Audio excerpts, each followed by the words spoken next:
Hi everybody, this is John Allen and welcome to Last Week in the Church. This week I'm going to be breaking down 4 stories for you. An extraordinary assembly of the American bishops, a papal summit on the economy, an historic lawsuit by an Italian cardinal, and the curious case of the Pope and the Brazilian supermodel. And we begin with the fall meeting of the American bishops, which took place November 16th and 17th. Now, before the American bishops gathered, 2 events of mammoth importance for church and state in the United States took place. On November 3rd, of course, there was the American election, and although it took a few more days to figure out what had actually happened, we now know that a new president has been selected. President-elect Joe Biden is preparing to take power on January 20th, and although the results continue to be contested by President Trump, most experts believe that the transition is actually taking place and that Biden is set to become only the 2nd Roman Catholic president in the history of the United States. 1 week later, on November 10th, the Vatican released its long-awaited report on the case of ex-Cardinal and ex-priest Theodore McCarrick, which, of course, was a massively traumatic event for the church in the United States, part of what we now remember as the Summer of Shame in 2018, reviving the sexual abuse crisis in the American church and putting the spotlight squarely not just on the crime, but the cover-up. And as if that weren't enough for the bishops to deal with, they also were meeting in the wake of the George Floyd protests, the rise of the Black Lives Matter movement, a national debate about race in America, and a resurgence of the COVID-19 pandemic that has seen many parts of the United States either already back in lockdown or seemingly headed that way. And to make matters even more complicated, the bishops could not even get together in person because of COVID-19, so this was a virtual session, took place online. Bishops logged in and then sat in front of their computers to have these conversations, which meant, of course, that many of the most interesting moments at a meeting of the bishops' conference, which never are when they're actually in the meeting room. It's when, they're having breakfast together, or they're at coffee breaks, or they're at dinner. Those informal conversations where the sausage actually gets ground, none of that could take place this time. So it was a full agenda under trying circumstances, but some very interesting things came out of it. Let's begin with the McCarrick mess. So we talked last week about the Vatican's McCarrick Report, which basically found that 3 different papacies, those of John Paul II, Benedict XVI, and Francis, at critical moments had credible allegations in front of them that they chose to essentially set aside, promoted and maintained McCarrick in power anyway, largely because they were listening almost exclusively to bishops and setting aside information that was coming from any place else.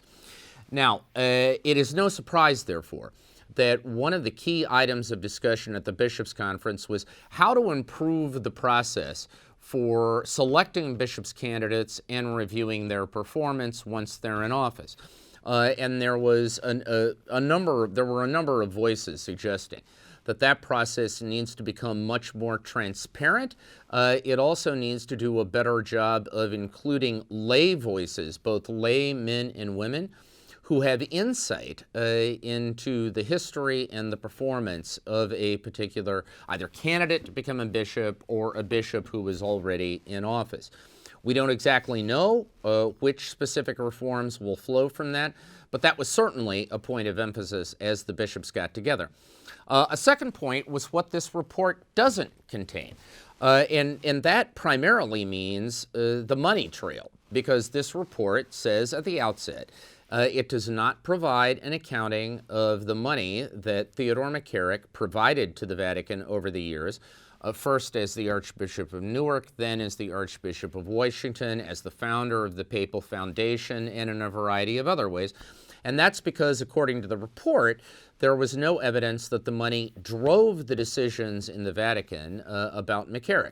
Now, that may very well be the case, but many American bishops during their fall meeting said, that doesn't matter. We still need an accounting. We need to follow the money find out where it came from, what ends McCarrick put it to, and what other ramifications it may have had in the life of the church, both in the States and in the Vatican. And I would note that all this is unfolding as we got a clear indication that the McCarrick story is not over.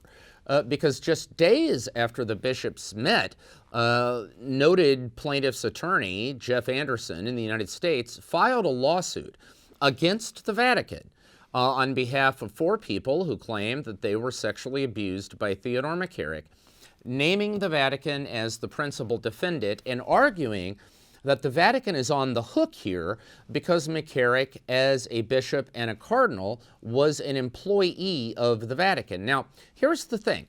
Virtually every other lawsuit against the Vatican in American courts related to the sex abuse crisis hasn't focused on bishops, it's focused on priests. It's argued that priests were Vatican employees.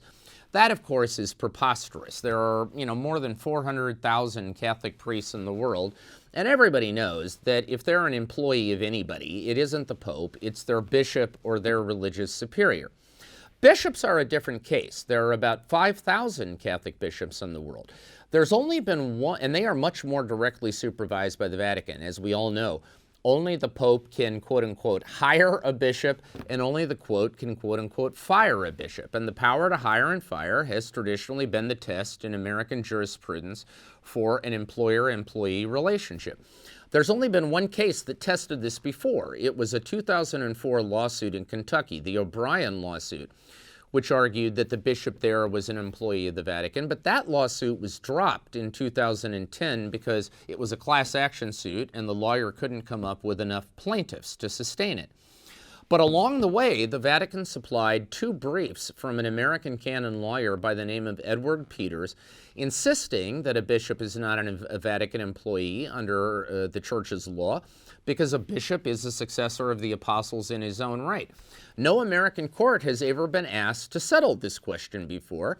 It may well be that one of the final bits of fallout of the McCarrick case is that sooner or later an American judge is going to have to settle this question.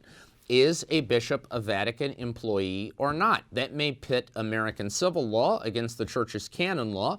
It may raise all kinds of fascinating church-state questions and guarantees, in a way, that this story is going to continue to be with us. All right. The other bit of business on the bishop's agenda was the Joe Biden question. Archbishop Jose Gomez, president of the conference, began the session by noting that the election of Biden risks creating confusion among the Catholic faithful because, of course, Biden is a Democrat who holds, roughly speaking, pro-choice positions.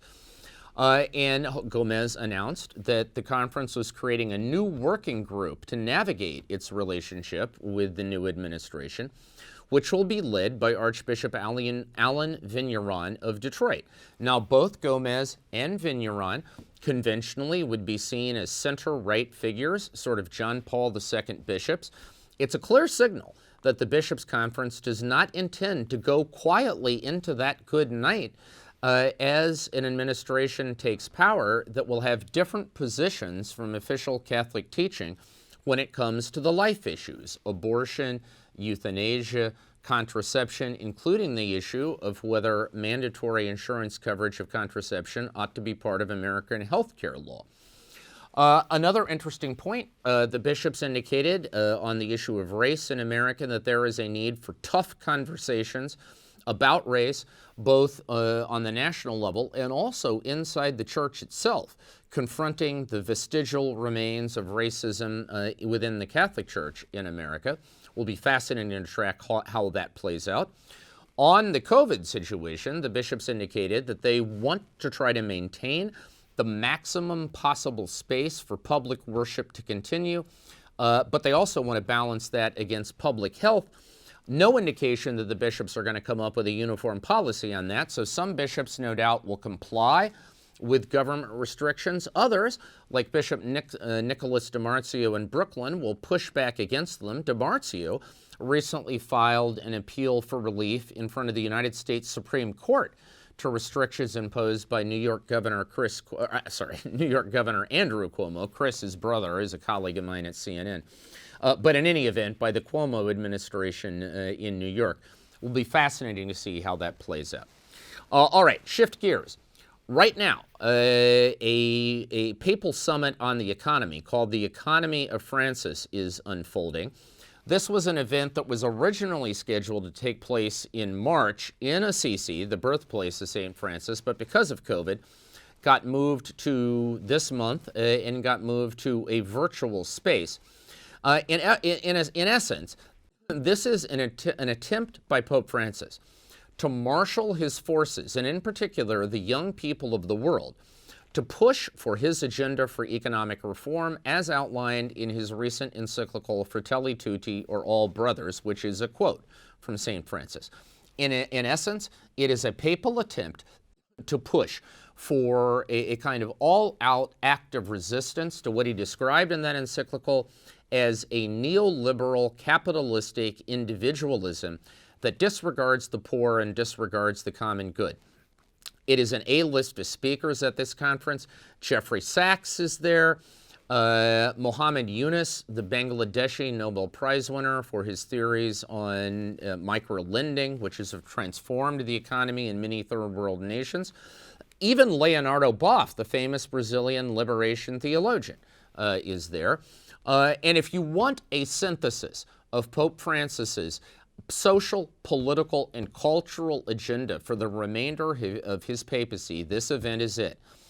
More than 120 nations are represented in the gathering, some 2,000 young people from all over the world. You will never get a better window into what Pope Francis desperately cares about right now and what he will try to promote going forward. By the way, it is interesting to note that many of the economic prescriptions to be floated at this summit dovetail more or less exactly with the platform of then candidate, now President-elect Joseph Biden in the United States. And it will be very interesting to track going forward whether Pope Francis and President-elect Biden find one another, and therefore whether the world's most important hard power and the world's most important soft power are able to join forces in pursuit of what this event describes as an effort to reanimate the global economy. All right. Third, another development this week that is just utterly fascinating. Italian Cardinal Angelo Becciu, formerly basically the most powerful guy in the Vatican after Pope Francis himself. He was the substitute, meaning basically the Pope's chief of staff from 2011 to 2018. Recently, Cardinal Becciu he resigned down the barrel of a gun. The Pope called him into his office and told him, "You are resigning, first of all, as the head of the Vatican's Department for Making Saints, and secondly, as a cardinal, you're going to resign all of your rights and privileges as a cardinal," although he retains the title. And this is because Cardinal Becciu was accused of improperly funneling money to relatives, basically nepotism. The charge was that he was funneling money to a foundation in the island of Sardinia, where he comes from, that was run by his brother, and also that when he was the substitute, he funneled more money to a construction company led by a couple of his other brothers that did remodeling for Vatican embassies around the world. Cardinal Becciu has also been linked to a 450 million euro real estate scandal in the Vatican centered in London, and involved the purchase of a piece of property, a former Herod's warehouse, that was going to be converted, rehabbed basically, into luxury apartments in the posh London neighborhood of Chelsea. All of this was exposed by an Italian news magazine by the name of L'Espresso, or The Express. Cardinal Becciu has now filed a $12 million libel and defamation of character lawsuit against L'Espresso. He is alleging what he called in the lawsuit planetary damage to his reputation. And he is also interestingly claiming that this report by L'Espresso, first of all, he suggests it rolled out in a kind of coordinated smear campaign with the Vatican itself. He's claiming that metadata in the article that L'Espresso published on his resignation proves that it knew about his resignation 12 hours before it happened, suggesting that Francis, or somebody on Francis's team, had tipped off L'Espresso that this was coming. Cardinal Becciu was also claiming that this smear campaign cost him his shot at the papacy, because since he no longer has his rights as a cardinal, he won't be in the next conclave. Now, the thing is, literally, this isn't true, because under church law, the cardinals do not have to elect a fellow cardinal as the next pope. They could elect any baptized male. Now, admittedly, it doesn't happen very often. The last time was the 14th century Pope Urban VI, who had been the Archbishop of Bari. But technically speaking, this did not cost Becciu his shot at the papacy, so I don't know what impact that is going to have on his lawsuit. And in terms of realpolitik, I would suggest that given everything that has happened, all the water under the bridge, he's probably not the most plausible candidate in the world anyway. But we will see how this plays out. Finally, this week, there is the curious matter of the Pope and his Instagram account liking a picture of a Brazilian supermodel. This supermodel is named Natalia Garabotto. And on November 13th, her Instagram account, which had a picture of her scantily clad in a kind of racy schoolgirl pose, leaning up in a kind of saucy fashion against some lockers in a school hall room, it attracted the most unusual of all likes, a like from Pope Francis himself. Now, naturally, young Natalia was delighted, instantly used her social media platforms to push the fact that she had been liked by the Pope, saying, no matter what else, at least I'm going to heaven. Well, the Vatican was very quick to retract that like once they were made aware of it. They claim an internal probe shows that nobody on their side liked that photo, so they're demanding that Instagram launch a probe and figure out who actually did this. On the other hand, others are suggesting that this could have been yet another communications snafu on the part of the Vatican. Maybe some staffer thought that he or she was in their own private account rather than the Pope's and hit the wrong button. You know, we don't know. We'll find out. The Vatican is sticking by its position that it was not the will of Pope Francis to like this supermodel photo. Natalia Garabotto is sticking by her position that she got a papal thumbs up, and that's enough for her. All right, that's last week in the church this week. Thanks for watching. We will be with you next Friday, same time, same bat channel. In the meantime, stay safe, stay healthy, have a fantastic and blessed week. We will talk to you again soon.